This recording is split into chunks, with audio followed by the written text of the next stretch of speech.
Hey guys, this is Abdurrahman Siddiqui, aka Pakistani Pepper, and today I'm going to go over my new office studio.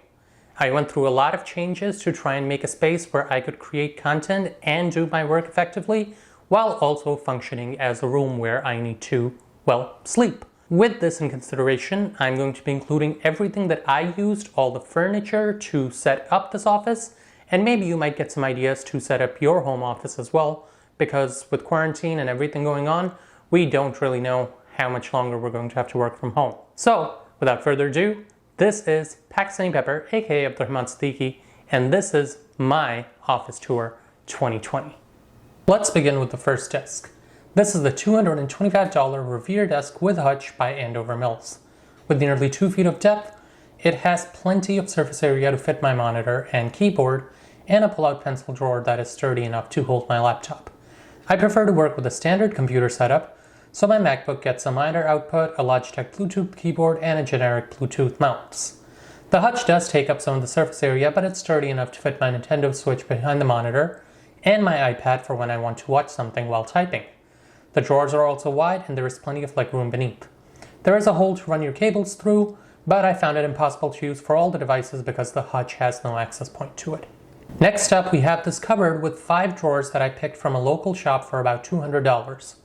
It has 5 drawers with plenty of space in each and a nice surface area on top to place little things.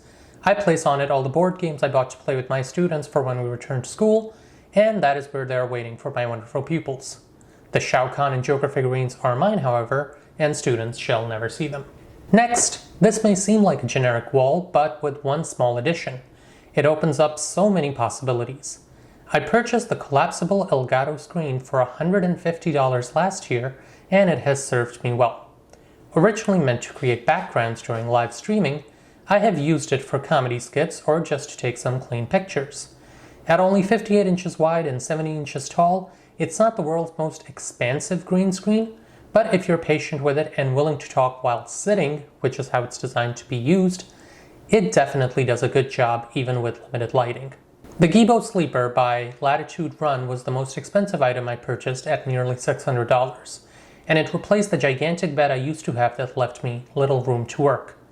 In addition to being fairly firm to sleep on, it has the advantage of providing plenty of storage and rather easily converting into a couch for when I wish to sit and work. The fabric feels sturdy and it's firm enough that it does not seem like it will lose shape with use. Although that may be too firm for some people, I personally think it's just right. For those days when I wish to work with natural sunlight, it is placed nicely near the window. The SantaMonica Rust Red Royal Blue Gold Rug by Andover Mills at the center of the room gives everything a nice color.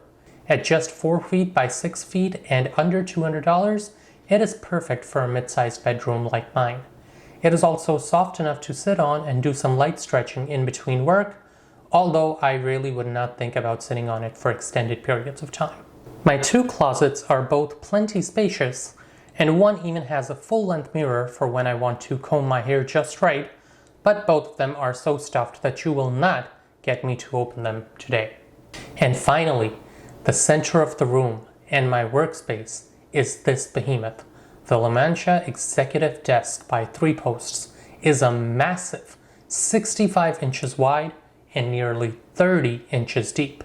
This $450 desk boasts 4 drawers with plenty of space and a keyboard tray that can look like a pencil drawer because of a rising and falling front panel. Once in the keyboard tray, the larger keyboards like mine will constrict movement of the mouse a bit, but it's a small adjustment. The cable management is placed conveniently on the back, keeping the multitude of wires absolutely clean. There is enough depth for me to place my Samsung 49-inch ultra-wide CHG90, an Xbox One controller, and a Yeti Nano in a straight line while still having enough space in the back to set up lighting for when I wish to stream. There's plenty of legroom at the bottom even after adding my massive PC there. This desk may take up an entire wall in the room, but between allowing me space to have all my materials and this admittedly gigantic monitor in one place, it shows its worth in sheer size and really brings the office environment together. So that's it. Hope you enjoyed the video of my brief office tour. Again, I've linked all the things I purchased in below, and I hope you got some value out of seeing how you could maybe implement some of these things into your office setup. If you found this video helpful, consider liking and subscribing. And as always, this is Pakistani Pepper, aka Abdulrahman Siddiqui, saying peace out, stay peppery, and don't forget, sometimes life's best lessons are in the stories we hear least. Have an awesome day, guys.